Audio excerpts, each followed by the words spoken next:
Hi hello welcome to Jessica's YouTube channel. First year BCom Kannada ನಿಧಿ, ಅದರಲ್ಲಿ ಕವಿರಾಜ ಮಾರ್ಗದಲ್ಲಿ ಕನ್ನಡ ನಾಡು ಜನ ಶ್ರೀ ವಿಜಯ. ಈ ಕವಿರಾಜ ಮಾರ್ಗ ಒಂದು ಮೊಟ್ಟ ಮೊದಲ ಅಲಂಕಾರ ಕೃತಿಯಾಗಿರುತ್ತೆ. ಇದು 1 ಮಾರ್ಕ್ಸಿಗೆ ಕೇಳೋ ಚಾನ್ಸಸ್ ಇದೆ. ಶ್ರೀ ವಿಜಯ ಬರೆದಿರುವಂಥದ್ದು ಕವಿರಾಜ ಮಾರ್ಗ, ಅಥವಾ ಇದು ಅಲಂಕಾರ ಅಂತಲೂ ಕೂಡ ಪ್ರಶ್ನೆ ಕೇಳಬಹುದು. ನಾನು ಇದರಲ್ಲಿರೋ ಪದ್ಯನ ಅಂದರೆ ಗದ್ಯನ ಏನು ಎಕ್ಸ್ಪ್ಲೈನ್ ಮಾಡಲ್ಲ, ಅಂದರೆ ಎಕ್ಸ್ಪ್ಲೈನ್ ಮಾಡ್ತೀನಿ ಬಟ್ ಅಲ್ಲಿರೋದನ್ನ ಏನು ಓದಲ್ಲ. ನಾನು ಜಸ್ಟ್ ಸಾರಾಂಶನ ಎಕ್ಸ್ಪ್ಲೈನ್ ಮಾಡಿಕೊಡ್ತೀನಿ. ಶ್ರೀ ವಿಜಯ ಮೊಗವರ್ಷನ ನೃಪತುಂಗ ರಾಜನನ್ನು ಹೊಗಳುವ ಮೂಲಕ ಕಾವ್ಯದ ಸಾಲುಗಳು ಆರಂಭವಾಗುತ್ತವೆ. ಅಂದರೆ ಶ್ರೀ ವಿಜಯ ಮೊಗವರ್ಷ ರಾಜ ಹೊಗಳುವ ಮೂಲಕ ಈ ಪದ್ಯ ಸ್ಟಾರ್ಟ್ ಆಗುತ್ತೆ. ಫಸ್ಟು ಕಾವೇರಿಯಿಂದ ಗೋದಾವರಿ ಇದೆಯಲ್ಲ, ಫಸ್ಟ್ ಪ್ಯಾರ ಅದು ನೋಡ್ಕೊಳ್ಳಿ. ಕನ್ನಡ ನಾಡು ಸುಂದರವಾದ ಭೂಪ್ರದೇಶವನ್ನು ಹೊಂದಿದ್ದ ನಾಡು. ಇದು ಕಾವೇರಿಯಿಂದ ಗೋದಾವರಿಯವರೆಗೂ ವಿಸ್ತಾರದಿಂದ ಕೂಡಿದೆ. ಇಂತಹ ಪ್ರದೇಶದಲ್ಲಿ ಕನ್ನಡ ನಾಡಿನ ಜನಪದವು ತನ್ನದೇ ಆದ ವಿಶೇಷತೆಯನ್ನು ಹೊಂದಿದೆ.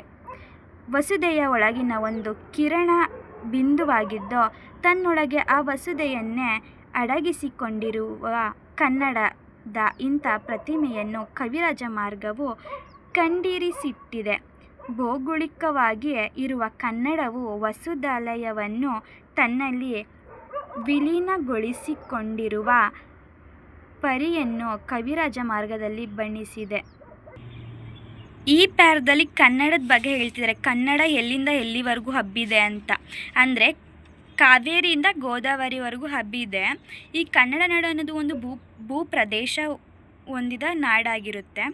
ಇಲ್ಲಿ ತುಂಬ ಜನಪದರು ಕೂಡ ಇದ್ದಾರೆ ಈ ಕನ್ನಡ ನಾಡಿನಲ್ಲಿ. ಇದೊಂದು ವಸುದೆಯನ್ನೇ ಅಡಗಿಸಿಕೊಂಡಿರೋ ಕನ್ನಡ ಅಂತ ಹೇಳ್ತಿದ್ದಾರೆ.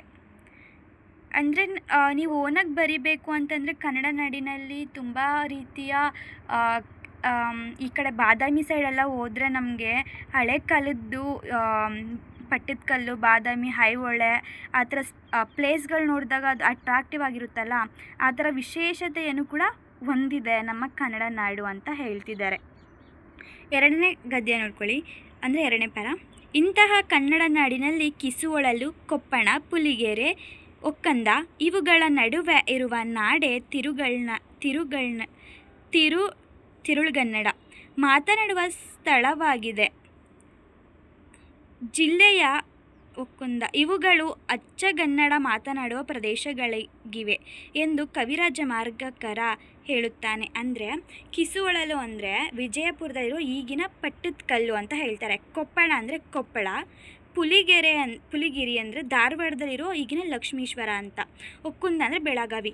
ಈ 4 ಜಿಲ್ಲೆಯಲ್ಲಿ ಅಚ್ಚ ಕನ್ನಡದಿಂದ ಮಾತಾಡ್ತಾರಂತ ಹೇಳ್ತಿದ್ದಾರೆ. ವೆರೈಟಿಯಾಗಿ ಅಂದರೆ ಆಲ್ಮೋಸ್ಟ್ ಈಗ ನಾವು ಫಾರ್ ಎಕ್ಸಾಂಪಲ್ ತುಮಕೂರಿಗೂ ಮಂಡ್ಯ, ಬೆಂಗಳೂರು ಆ ಥರ ಕನೆಕ್ಟ್ ಮಾಡಿ ನೋಡಿದ್ರು ಡಿಫ್ರೆಂಟ್ ಟೈಪ್ಸ್ ಆಫ್ ಕನ್ನಡ ಮಾತಾಡ್ತಾರಲ್ವಾ, ಆ ಥರ ಈ 4 ಜಿಲ್ಲೆಗಳಲ್ಲೂ ವಿವಿಧ ರೀತಿಯ ಕನ್ನಡ ಮಾತಾಡ್ತಾರೆ. ಅವ್ರು ಅಚ್ಚ ಕನ್ನಡದಲ್ಲಿ ಮಾತಾಡುವಂಥ ಪ್ರದೇಶ ಆಗಿದೆ ಅಂತ ಎರಡನೇ ಪ್ಯಾರದಲ್ಲಿ ಹೇಳ್ತಿದ್ದಾರೆ. ಮೂರನೇ ಪ್ಯಾರ ನೋಡ್ಕೊಳ್ಳಿ. ಕನ್ನಡ ನಾಡಿನ ಮಾತಿನ ವೈಖರಿಯನ್ನು, ಕನ್ನಡಿಗರ ಕಾವ್ಯ ಪರಿಣಿತಿಯನ್ನು ಕವಿ ಇಲ್ಲಿ ಹೆಮ್ಮೆಯಿಂದ ಹೇಳುತ್ತಾನೆ. ಪದಗಳನ್ನು ಸರಿಯಾಗಿ ತಿಳಿದುಕೊಂಡು ಸಂದರ್ಭಕ್ಕೆ ತಕ್ಕಂತೆ ಮಾತನಾಡುವ ತಲೆಯನ್ನು ಕನ್ನಡಿಗರಿಗೆ ತಿಳಿದಿತ್ತು. ಬೇರೆಯವರು ಹೇಳಿದ್ದನ್ನು ಸರಿಯಾಗಿ ತಿಳಿದುಕೊಳ್ಳುವ ಜಾಣ್ಮೆ ಅವರಿಗಿತ್ತು. ಸಾಕ್ಷರತೆಯನ್ನು ಹೊಂದಿಲ್ಲದಿದ್ದರೂ ಕಾವ್ಯಗಳನ್ನು ರಚಿಸುವ ಚತುರತೆ ಕನ್ನಡ ನಾಡಿನ ಜನತೆಗೆ ಇತ್ತು ಎಂಬುದನ್ನು ಅಭಿಮಾನ ಪೂರ್ವಕವಾಗಿ ಹೇಳುತ್ತಾನೆ. ಮೂರನೇ ಪ್ಯಾರದಲ್ಲಿ ಇಲ್ಲಿ ಕನ್ನಡ ನಾಡಿನ ಬಗ್ಗೆ, ಜನರಿನ ಬಗ್ಗೆ ಹೇಳ್ತಿದ್ದಾರೆ.